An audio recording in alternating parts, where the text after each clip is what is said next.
Eorzion's back with some more first-person content. I had a really busy week, and I didn't have a chance to update the HUD that I wanted to do for allowing you guys to see better. So, in the spirit of making things more complicated, I just decided that we should all turn our HUDs off completely. I chose to play as healer just in case there was any hiccups with the automatic targeting, which it turns out there wasn't. You can heal people even if you're not facing them, unlike damage. I'm also going to be sharing with you two other perspectives that people recorded on this run. So this one's going to have quite a bit of variety and a lot more chaos because you can't see anything. Enemy HP bars, ally HP bars, and I know that Copperbell doesn't really deal you a lot of damage, but as the healer, not knowing where your tank is at is just kind of uncomfortable, so I just casted a lot more heals than was necessary. I had originally started with the idea of being Astrologian for extra heals just because I couldn't tell, how low somebody was, but the fundamental flaw with that was I couldn't tell when it needed to be used, so I just threw out more heals than I felt were necessary. And I got a better idea of it as we went along and didn't over-heal as much. Also, the benefit of being a ranged class, even as a healer, is being able to see what everybody else is up to, which was fun. One thing I will say is that I didn't turn on any of the audio because it was kind of difficult to work with the changing perspectives and the audio shifts, so I felt it was just easier this way. I liked going through and editing this video because it was cool to kind of put pieces together with the videos lining up and being able to shift perspectives. This one's got a lot more variation than the previous one because I was so sick last time. Feeling a lot better now, and that's been really nice. Doing a lot of spring cleaning. I'll probably have a number of stretches where I don't really say anything and just kind of let you enjoy the ride.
So one of the biggest things that we kept running into was the fact that with no HUD, it wasn't like allowing us to hit the OK button. So certain things you could interact with, like the fire sand, and it would just pick it up because there was no confirm. But I noticed that I had to turn my HUD on and off to interact with confirmations.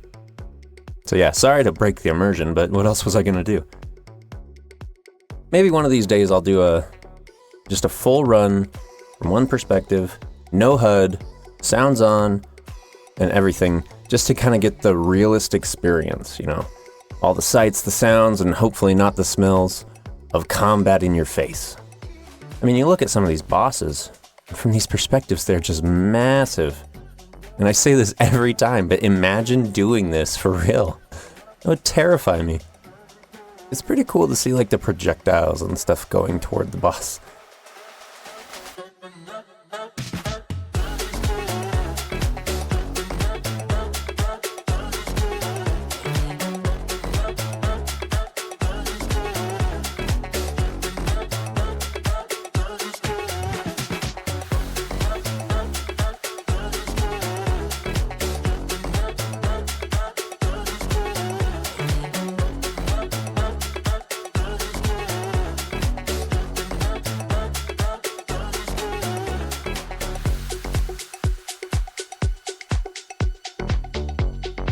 So one downside of having your HUD off means your chat bar's off, and you can't type, can't talk with your friends. If you got like voice chat, I mean, you could work around that. But I think part of the fun of dungeon run experiences is when you do get to kind of goof off with your friends, or even strangers, and not having a chat bar does kind of diminish that.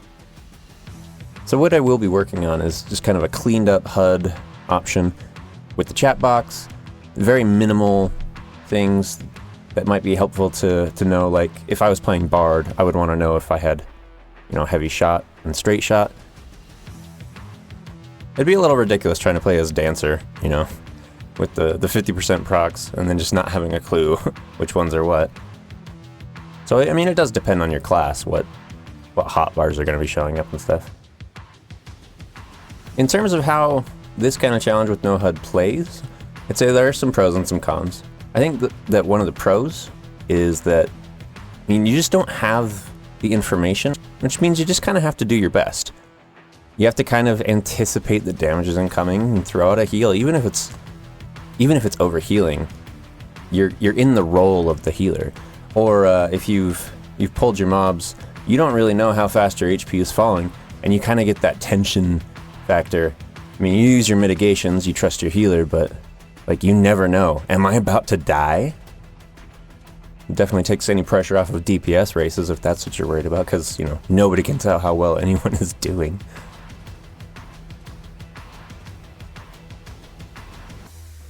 As for some cons, there's chat box, not knowing your procs, not being able to really tell when the boss is down, not being able to tell when it's a good time to limit break, and actually not even knowing when your limit break gauge is full. And as nobody had any idea when the limit break gauge was supposed to be used, I just decided to use it. And, you don't get to see the healer limit break very often, especially in the lower ones.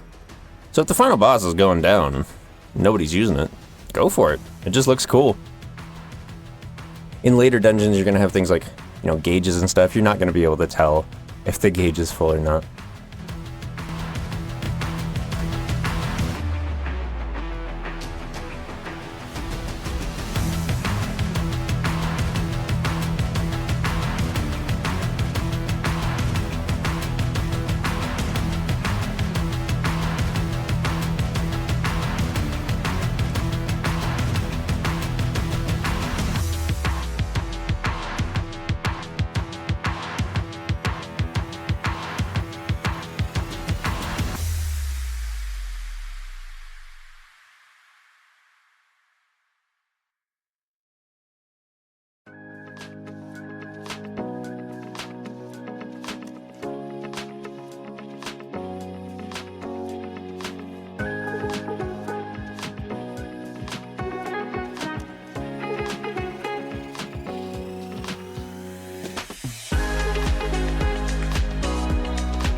So this was fun. As we got up into the safe zone, the boss disappeared. We were right inside of him. This happened a few times. He must have equipped the one ring.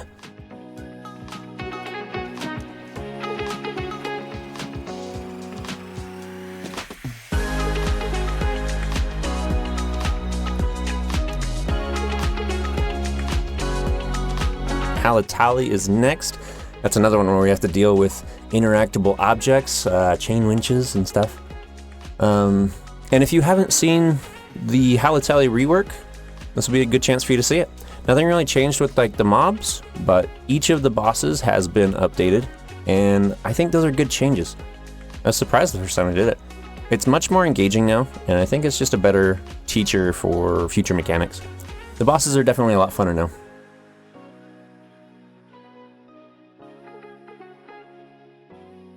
And there we go, Copperbell's done. So we will see you next time for Halatali.